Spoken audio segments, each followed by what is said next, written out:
When I was about 16 years old, I already knew more than one instrument, but there was another instrument that I really wanted to learn to play, and that was a guitar. And we already had a couple of guitars at the house because that's what my mom played. But it took me a long time to get started. Now, having a little bit of knowledge about music, I knew that C major is the simplest key. And so I thought that was a logical place to get started playing guitar as well, learn songs in C major. But after a series of failed attempts to get started on guitar, I finally learned there are easier keys to play on guitar. And so once I started learning songs in some of those keys, then I was on my way and I've been playing guitar ever since. So in this video, I want to give you some tips on how you can get started with piano in a way that's not going to slow you down and discourage you when you're starting out. My name is Peter. Thanks for joining me at Our Worship Sound, where we're working to make worship keyboard technique and technology easier. I think the biggest thing that can hold you back at the beginning of your piano experience is to choose a song that's too difficult. It's great to take on a big challenge, but if it takes you too long to get started, you're going to get discouraged and it's going to slow you down. So choose a song that you can manage in the beginning. There are two things that you want to look for in choosing the appropriate song. One is you want to look for a song that has a C chord in it. Not C minor, but just a C or a C major chord. And so we're going to look at a couple of different songs and identify that C chord. If we look at this song, this chord progression starts out with C. And if you have a chord chart, most of the time it's just going to be the lyrics of the song with the chord letter or symbol above it. And that's totally fine. It doesn't have to look anything like this. But you want to look for a C chord in it. This one starts out with C, so that one's going to be a good choice. This one has C in the second measure, so that's going to be a good choice as well. Now there is one little wrinkle on this that makes it a little bit more complicated. You see that /E. That's going to affect what we do with the left hand. But the part we want to pay attention to as far as the chord is on the left of the slash. That C means that this chord progression is going to be a good choice. If we look at this chord progression, it has C in the fourth measure. And so all of these songs, or all of these chord progressions, are going to be in keys where we don't have to play a lot of black keys. We can mostly just work with the white keys, which is going to make it easier for us to put the chords together. The second thing that you want to look for in choosing the right song is choose a song where the chords don't change too quickly. Now, it would be logical to think that a fast song is going to be more difficult than a slow song because the faster tempo means faster chord changes. But that's not always the case. Sometimes you can have a song that's in a faster tempo, but the chords don't change as frequently. There are more beats per chord. For example, in this song that we're going to listen to, the chords change every 2 measures or 8 beats. So if we start counting, here's the next chord change. We go 1, 2, 3, 4, 2, 2, 3, 4.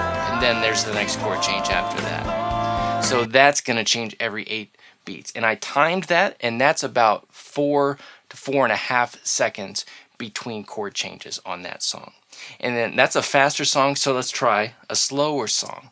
Here, these chords are going to be changing every 4 beats. So not 8 beats, but 4 beats. So here's the first one, 3, 4. Here's the next chord, 2, 3, the next chord.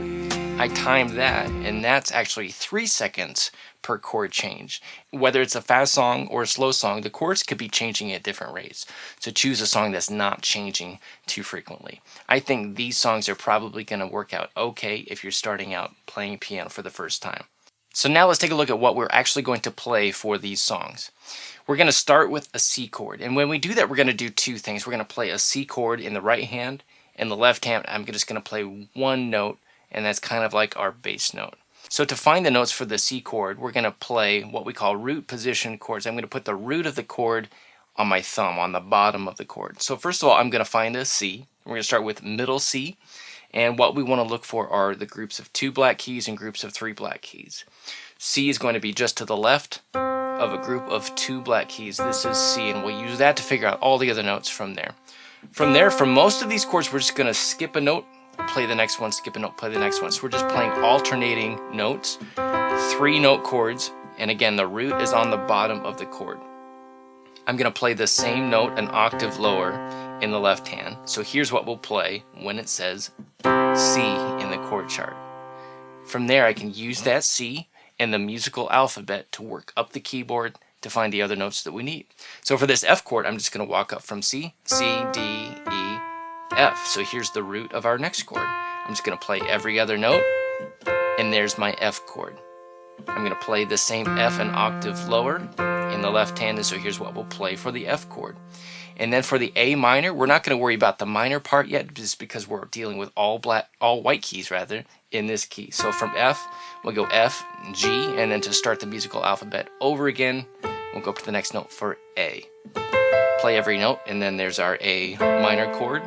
Go back down one step with all those notes for our G. So here's what we're going to play for this song. Start with C. And then to F. 2 notes for A minor. Back down 1 for G. And then we'll end with C.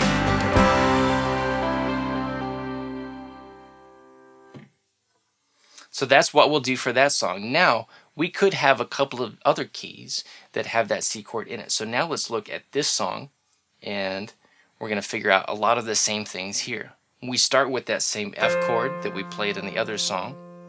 And then on our second measure, we're going to have this little wrinkle where we play a C chord in the right hand. But then the left hand, I'm not going to play the C. I'm going to play an E instead, because it says C/E. From there, we're going to find D is just 1 higher than C. So that's our D minor. And then here's our next little thing that we need to figure out. Our next chord says B with a flat symbol after it. So I'm not going to play B this way. I need to lower the first note from B to B flat, which is our first black key. So that's what a flat does, is it lowers a note to the next black key just a little bit. So here's my B flat chord. Here's my B flat in the left hand. So here's what I'll play when it gets to that B flat chord. So let's try this chord progression. 1, 2, starting with F. Now it's C chord with E in the left hand, D minor, B flat. One more time.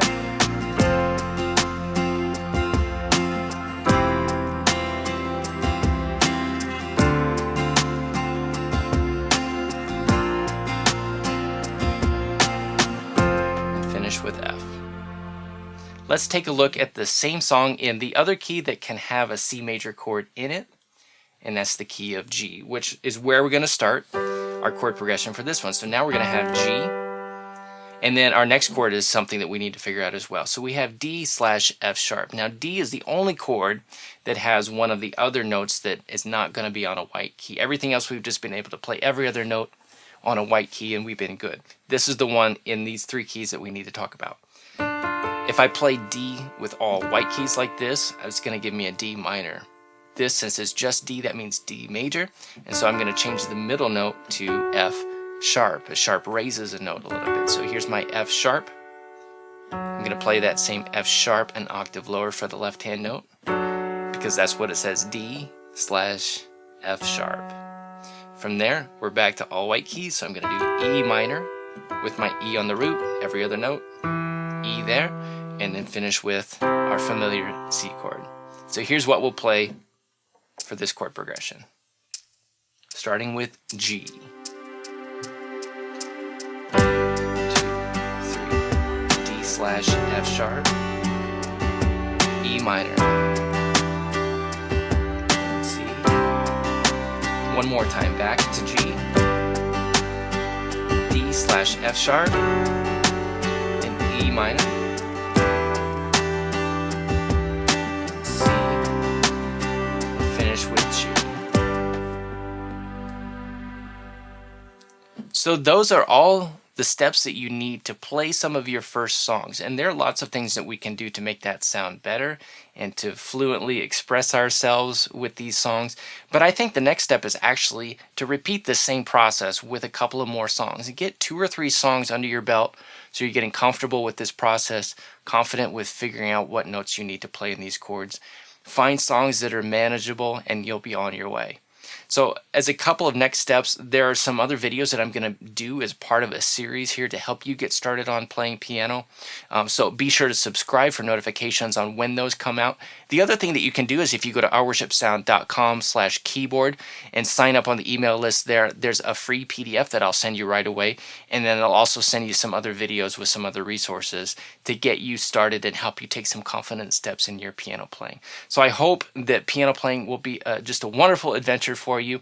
And it can be that if you just know how to avoid some of these things that are going to slow you down and discourage you, you can avoid all that and just get started with these simple steps, and we'll take the next step soon. So be sure to watch for those other videos coming up. Thanks for watching. We'll see you soon.